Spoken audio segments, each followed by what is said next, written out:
For years, Ellen DeGeneres built a public image centered on kindness, humor, and positivity, earning her a reputation as one of daytime television's biggest stars. But over time, that image faced increasing scrutiny as former employees and others began sharing their experiences, leading to widespread public discussion. More recently, Rob Schneider shared his perspective during an interview with Megyn Kelly. Both discussed the controversy surrounding Ellen's public reputation and revisited some of the claims and criticisms that have circulated over the past several years. Rob also had a direct message for Ellen that caught many viewers' attention. So, what exactly did they say, and why is the conversation gaining traction again?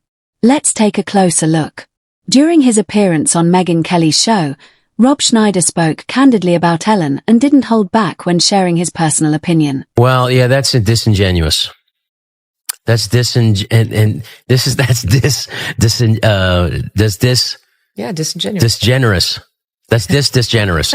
Megyn Kelly shared a similar perspective, arguing that Ellen's public reputation changed significantly after more people began speaking publicly about their experiences. One moment they highlighted was Ellen's widely discussed interview with Dakota Johnson. During the interview, Ellen joked that Dakota hadn't invited her to a birthday party. Dakota quickly responded by saying that she had, in fact, extended an invitation.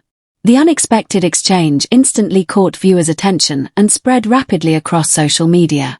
What began as a light-hearted conversation soon became one of the most talked-about moments of Ellen's career, with many viewers revisiting her on-screen interactions and discussing how they viewed her public persona. Yeah. So her show got canceled after she had this testy exchange with Dakota Johnson, where something happened where Dakota said, "Oh, I had this birthday party," and Ellen said, "Well, why didn't you invite me? You didn't invite me." And she said, "No, I did invite you, Ellen. That's not what happened." And Ellen had blown her off.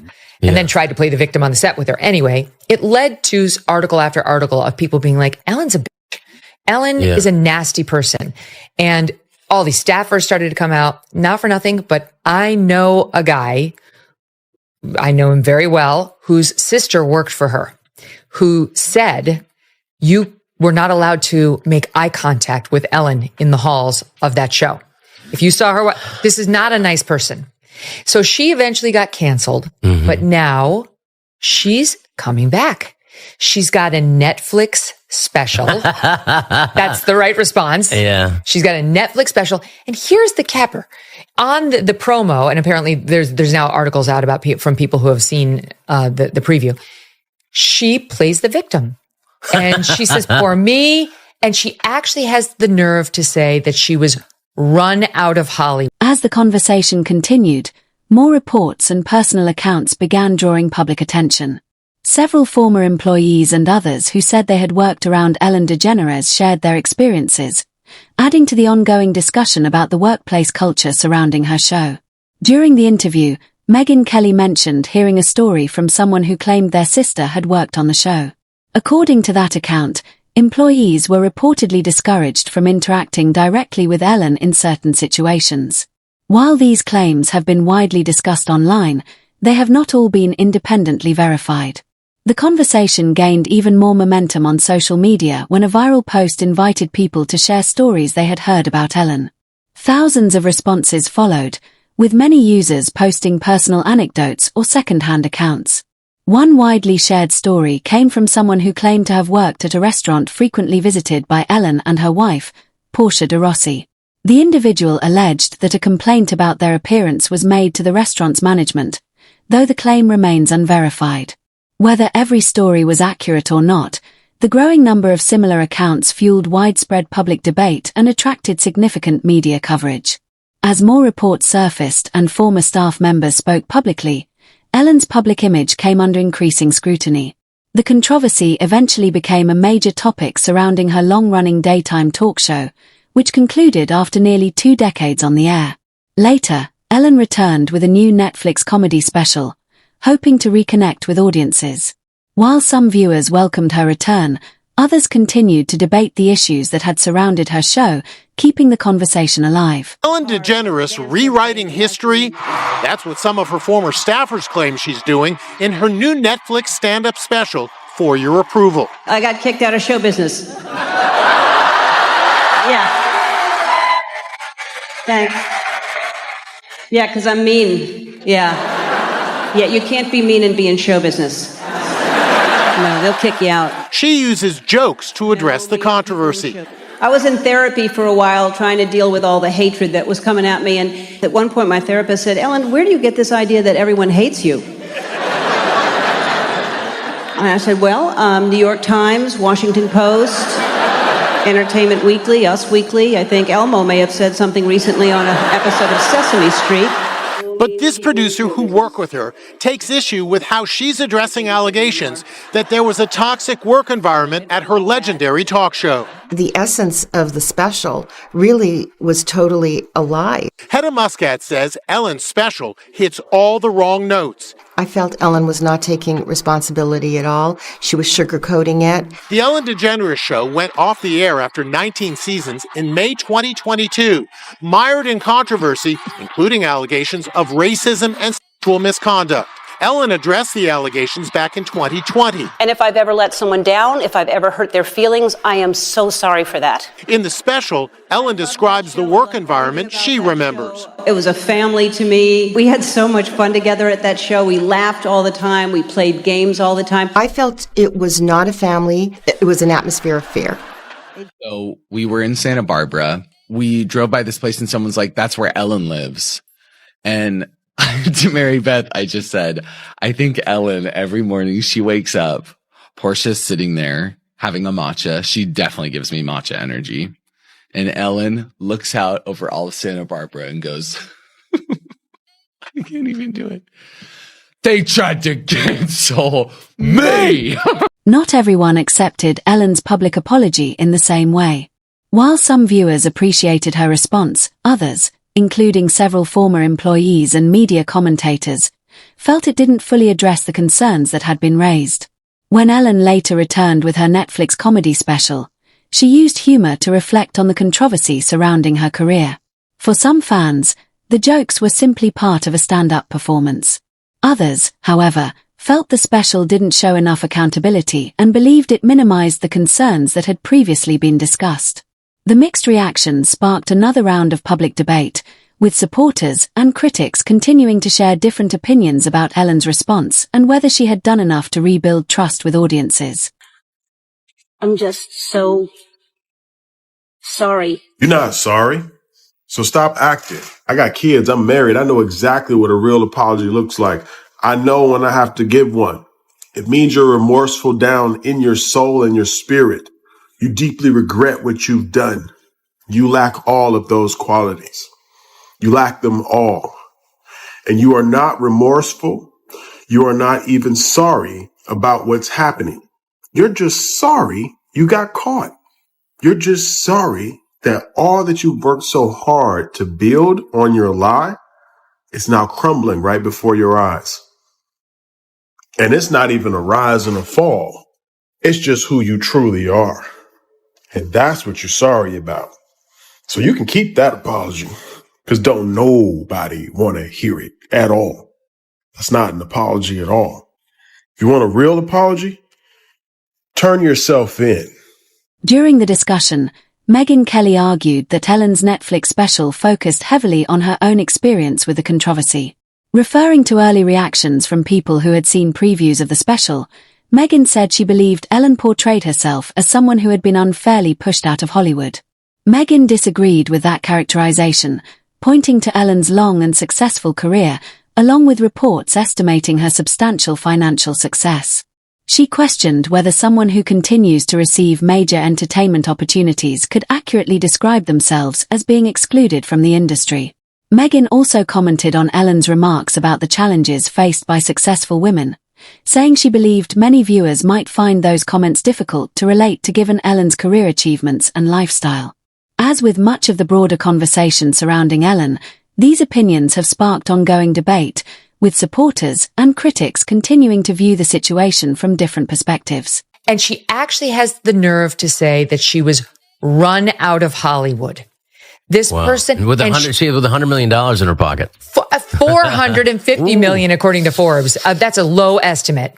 Yeah. Because so now she's out there saying, I was run out of Hollywood. She's actually reportedly complaining about how hard it is for women in America with the double standards. Look at Oprah, how hard it is for her. Oh, she's got, like 10 houses, Ellen DeGeneres? Michelle Obama, look how hard it is for women in America. They're hurting. They're going to let her back in, Rob, because she's a lesbian, she's a leftist, and she didn't hit one of their sacred cows. Nastiness, that's their bread and butter. Well, I think everyone...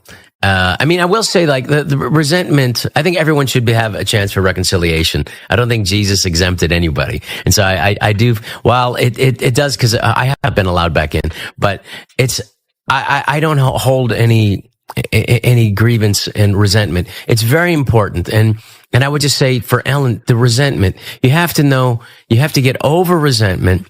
To whatever addiction or addictive qualities happen, to get over it, you have to deal with resentment and address it. And then otherwise you're going to fall back into the same pattern.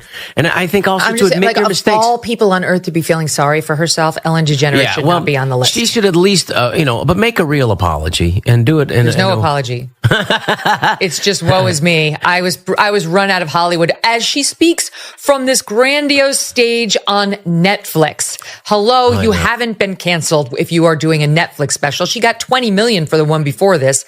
I'm sure she's fine. I'm sure she's... Public reports have estimated Ellen DeGeneres' net worth in the hundreds of millions of dollars, and she has also attracted attention over the years for buying, renovating, and selling high-end properties. However, during the discussion, Megyn Kelly argued that Ellen's financial success wasn't the central issue. Instead, she said the bigger question was whether Ellen had taken full responsibility for the concerns raised about the workplace culture on her daytime show. When the controversy first became public, Ellen said she hadn't been aware of everything that was happening behind the scenes. While some viewers accepted that explanation, others, including former employees and media commentators, felt it didn't fully address the concerns that had been raised over time. As a result, the debate over accountability and leadership continued long after the initial controversy, with opinions remaining divided. How does the Ellen we see on TV compare to the Ellen you saw when the camera stopped rolling? Totally different. She would only speak to the audience when the cameras were rolling. As soon as they turned the cameras off, she would not even acknowledge the audience. She would just sit on the couch, basically. Even when she exited, she just said what she had to say on camera and then walked off. Dana appeared in the Make It Rain segment, where guests can be drenched with money or water after they answer trivia questions. Wet and shivering, Dana says she was treated horribly by producers afterwards. They told us they were gonna give us dry clothes to change into, so they had us waiting in a hallway by the bathroom, and it's almost like they forgot about us because we were waiting there for a good 45 minutes. Another widely discussed moment involved Mariah Carey's appearance on Ellen's show in 2008. At the time, there were public rumors that Mariah might be pregnant, but she had not made any official announcement. During the interview, Ellen DeGeneres brought up the speculation several times and playfully encouraged Mariah to respond. At one point, she even offered Mariah a drink, joking that declining it might fuel even more pregnancy rumors. Mariah appeared hesitant to discuss the topic and repeatedly tried to steer the conversation elsewhere. In later interviews, she shared that the moment had made her uncomfortable, and the clip has since become one of the most frequently revisited interviews from Ellen's show whenever people discuss its most controversial moments. You and I both really know now that Miss Ellen, not as nice as she portrayed on TV. Now, the most awkward, uncomfortable, and borderline unethical interview that Ellen did has to be Mariah Carey. Mariah Carey was on the Ellen DeGeneres show in 2008, and Ellen obviously has to pry and bring up the pregnancy rumors that were circulating at the time. She didn't just do that, though. In order to pressure an answer out of her, she made her drink champagne live on TV. And then the other thing is that people are saying that you're pregnant. There's rumors. Don't discuss that. All right. Well, you don't. Mariah didn't want to release that she was pregnant yet because she has had a history of having miscarriages, and it was way too early on. Shortly after the interview, Mariah suffered a miscarriage. She talks all about this in some interviews from 2020 and her book that came out, but that's honestly a very evil thing for someone like Ellen to do with her platform. Mariah continuously brings up that how uncomfortable that moment made her. Whether or not it was real champagne doesn't really matter. It's the fact that she was pressuring her into answering on live TV. Later in the conversation, Rob Schneider shared his own perspective on the controversy. He said he believed Ellen's public response focused too much on how the situation affected her personally, rather than addressing the concerns that had been raised. Rob argued that this approach made it seem as though Ellen was presenting herself as the one most impacted by the controversy. His comments reflected his personal opinion and added to the broader public debate, with supporters and critics continuing to hold different views on how Ellen handled the situation. I think there's certainly no lack of, I don't sense any humility. No, in that. No. And no one cares that now she's dealing with chickens. It's like, all right, you're a normal $450 million person. And by the way, I guarantee you she's who's worth taking care of her more. chickens? I guarantee, what's that? You guarantee what? She's worth a lot more than $450 million. Her art alone. And like those talk show hosts. Her devil worshipping art alone. It's just, it's too much. I can't stand these rich celebrities who want us to feel sorry for them. We don't, right? It's like all those you saw, like Julia Roberts on the Oprah special with Kamala Harris. Rob Schneider went on to say that, in his opinion, this reflected a broader pattern in how Ellen has responded to public criticism over the years. He suggested that when controversies arise, she tends to focus on her own experience of the situation. That assessment reflects Rob's personal viewpoint and has been part of the wider public debate surrounding Ellen's career. The conversation also looked back at an earlier chapter in Ellen DeGeneres' life. After publicly coming out in the late 1990s, Ellen spoke openly in interviews about the personal and professional challenges she faced, describing a period marked by financial difficulties, emotional struggles, and fewer career opportunities. Many observers have said that this was a particularly difficult time in her life. Around the same period, Ellen's relationship with Heish came to an end. The couple dated from 1997 to 2000, and at the time, both publicly described the breakup as amicable.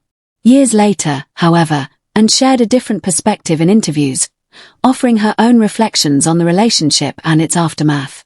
Those comments added another layer to the public conversation about Ellen's career and personal life. We're moving into a next step, hopefully. And hopefully I have some more intelligence, I know I do, around it because I've studied it to be able to communicate a little bit better about what happened 20 years ago and the fact that it's taken us 20 years to be able to be at a point where we can listen to the truth again. And Ellen's fine. She can sit on her pile of money. I hope you like your money because that's why I broke up with you. Do you like sitting on your piles of cash? Because guess what? It gets you exactly where you are. And by the way, baby, it's what you wanted then. And I hope you're liking it now. Cheers. You broke up with her because she had a lot of money, or you broke up with her because... I broke up with her because her goal was to have a lot of money and mine was to find love and hers was I want 60 billion. Good luck. Our forks are never going to meet. The further we stay on with this, the further we will be apart. Okay. She didn't live in that loving kindness. No, she didn't. But you and I don't talk about... She wasn't of revenge a lot, you know. No, we don't. There's one thing that I remember. There is one little nugget that I do have a sense of wanting a little bit of. I guess the only word is revenge. I feel that you were so wronged, and now to know that you were continuing to be wronged, it fires me up a little bit. And especially when you look at somebody like Ellen, who literally is sitting on a pile of $60 billion and then could feed countries. Right. And then but you got a Porsche. I mean, you're not her. Years after the relationship ended, Heish shared her perspective in several interviews. She said she felt that Ellen had been controlling during parts of their relationship and also claimed that, following their breakup, Ellen's influence within the entertainment industry affected her career opportunities. These statements reflected Ellen's personal account and have not been independently verified. Ellen has publicly offered her own perspective on different aspects of her personal and professional life over the years, and the differing accounts have remained a topic of public discussion. As a result, The situation continues to be viewed through multiple perspectives rather than as a matter with universally agreed upon conclusions. It has a very big force. It's not as big as Love's, obviously, but I do want to say, you teased about this before, but that I was the original canceled, and I am going to be the original uncanceled. I am uncanceled today. I am finished with that. This is what I say. Goodbye. Watch out. You're So we have officially uncanceled Anne H. I'm uncanceled, folks. Now that we're talking about it, I guess the truth's out now. Okay, well, what is the truth? Because let's go, I guess. Let's go. Okay, ask me a question and I will answer. I've been waiting to tell my truth for 20 years. Nobody knew it was going to be today, but it is. Sometimes you just feel it and you go with it and the time is right. Well, and you sit on something for long enough that it's time to talk about it. Yes, and the other dominator is with her people, apparently. So I know from what I have read that Ellen has always said that she has no idea why you ended it with her. Can you answer that question once and for all? Okay. I'm sorry. Do I have allergy? Okay, fine. Let's let our viewers know. Well, why? First of all, I've written a book about some of the truths, and the second one will be coming out shortly. The fact of the matter is, if anybody chooses to look at the truth, the signs and the reasons of their arrival. After Ellen's daytime talk show came to an end, the public conversation continued as additional allegations and workplace concerns were reported. The discussion extended beyond Ellen DeGeneres herself, with several senior members of the show's production team also facing allegations related to the workplace environment.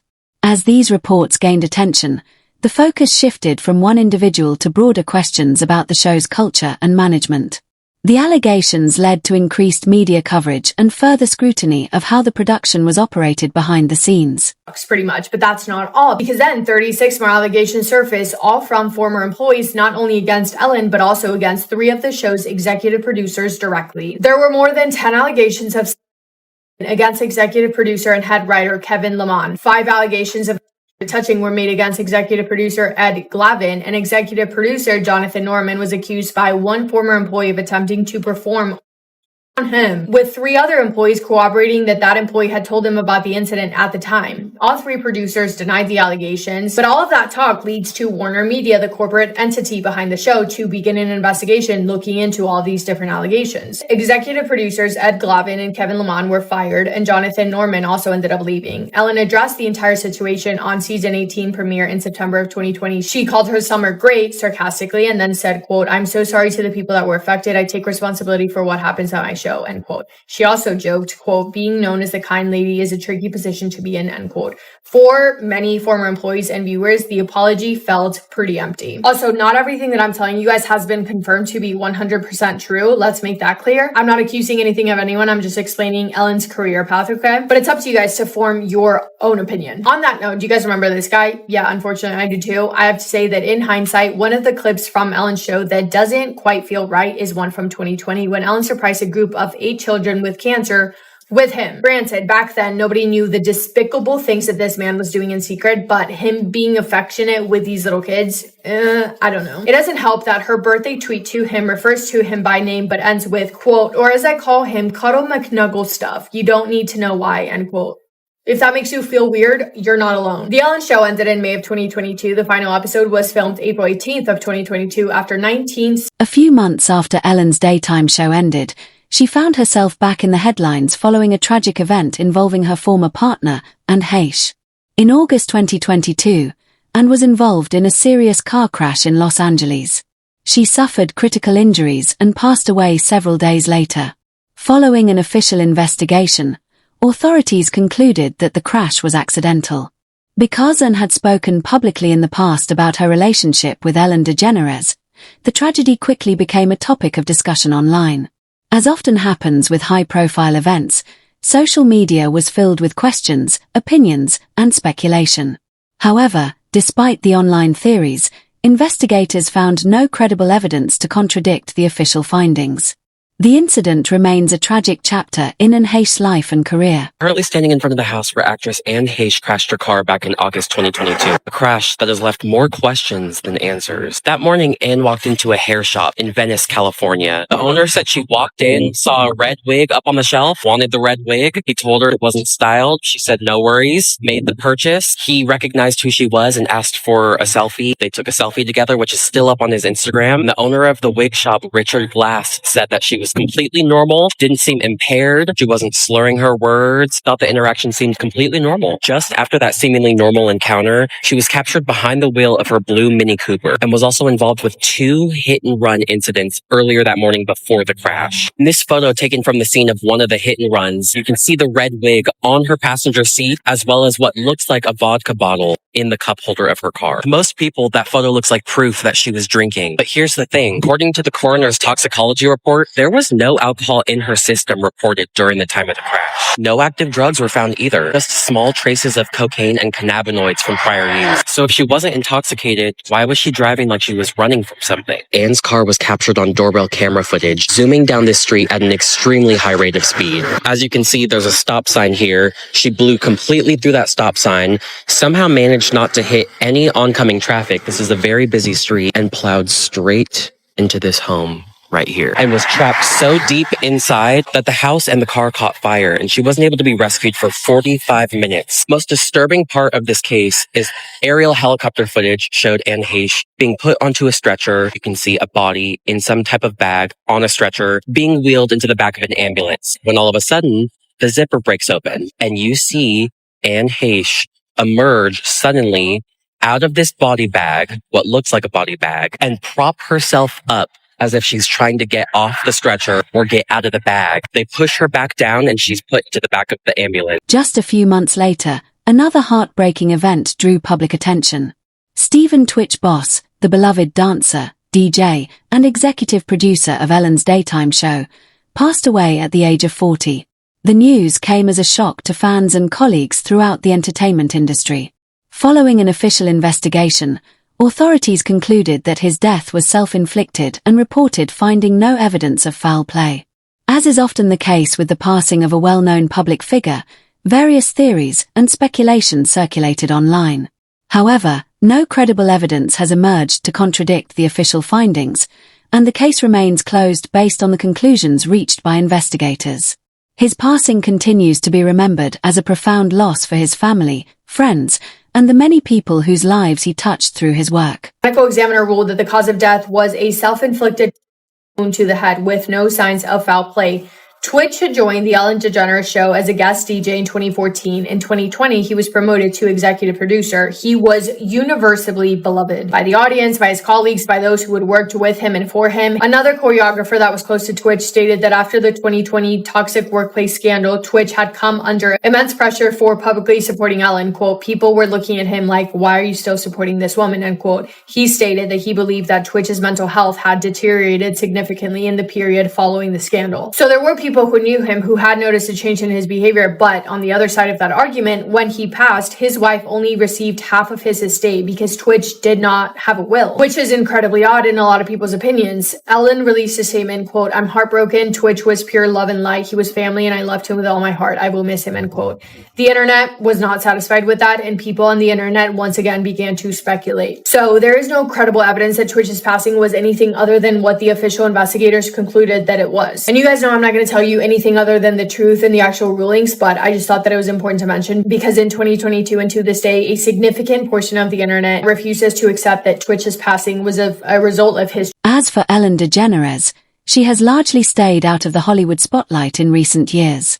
In late 2024, reports indicated that she and her wife, Portia de Rossi, relocated to the United Kingdom, choosing a quieter lifestyle away from the constant media attention. Reports have also linked the couple to luxury property purchases in California, although those have been described as temporary stays while they continue spending most of their time overseas. Industry reports have also suggested that Ellen may return to one of her most recognizable roles by once again voicing Dory in a future Finding Nemo project. While those reports have generated excitement among fans, no official release has changed the broader conversation surrounding her career. Whether audiences are ready to fully embrace Ellen's return remains an open question. For some, her long career and contributions to entertainment continue to stand out. For others, the workplace controversy remains an important part of her public legacy. As always, viewers will ultimately decide how they feel about her next chapter. If you enjoyed this breakdown, be sure to like the video, subscribe to the channel, and turn on notifications so you don't miss our next story. Thanks for watching, and we'll see you in the next one.